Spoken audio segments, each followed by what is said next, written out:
Hello friends, welcome to Sathan meals. இன்றைக்கி நம்ம பார்க்க போகிறது ரொம்பவே சத்தான உளுந்து சாதமும் தேங்காய் துவையலும். அது எப்படி செய்யலான்றதை பார்க்கலாம் வாங்க. தேவையான பொருட்கள் டிஸ்கிரிப்ஷன் பாக்ஸில் இருக்குது. தேங்காய் துவையல் செய்வதற்கு ஃபஸ்ட்டு ஒரு வானிலையை சூடு பண்ணி எண்ணெய் விட்டுக்கோங்க. எண்ணெய் சூடானதும் பூண்டை சேர்த்துருங்க.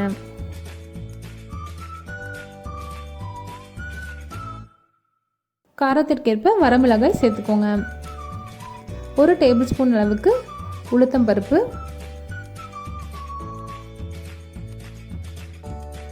பருப்பை கொஞ்சம் வணக்கிட்டு அதுக்கப்புறமா கருப்பு எள்ளு சேர்த்துக்கோங்க.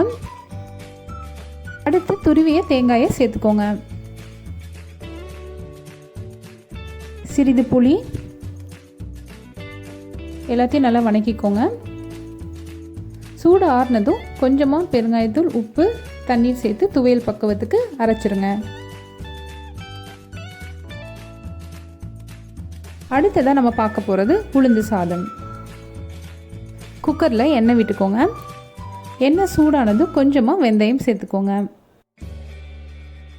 4 வரமிளகாய், சிறிது கறிவேப்பிலை, கொஞ்சமாக பூண்டு பற்கள், பொடியை நறுக்கிய இஞ்சி, இது எல்லாத்தையும் சேர்த்து நல்லா வணக்கி விடுங்க.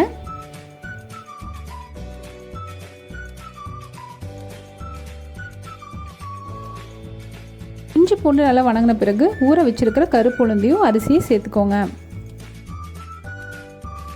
முழு உளுந்து சேர்க்குறதா இருந்தால் கொஞ்சம் அதிகமாக ஊற வச்சுட்டு அதுக்கப்புறமா குக்கரில் வேக வைங்க.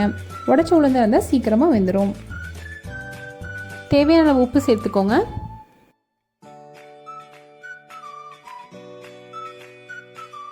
துருவிய தேங்காய் சேர்த்து ஒரு தடவை நல்லா மிக்ஸ் பண்ணி விட்டுருங்க.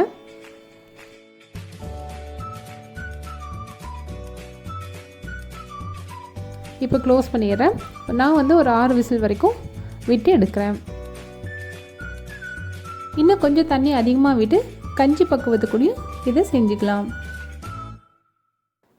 ரொம்பவே சத்தான இந்த ரெசிபியை ட்ரை பண்ணி பாருங்கள். எப்படி இருக்குன்றதை கமெண்ட் செக்ஷனில் கமெண்ட் பண்ணுங்கள். என்னோடய வீடியோஸ் உங்களுக்கு பிடிச்சிருந்தா லைக் பண்ணுங்கள், ஷேர் பண்ணுங்கள். மறக்காமல் சதன் மீல்ஸ்க்கு சப்ஸ்கிரைப் பண்ணுங்கள்.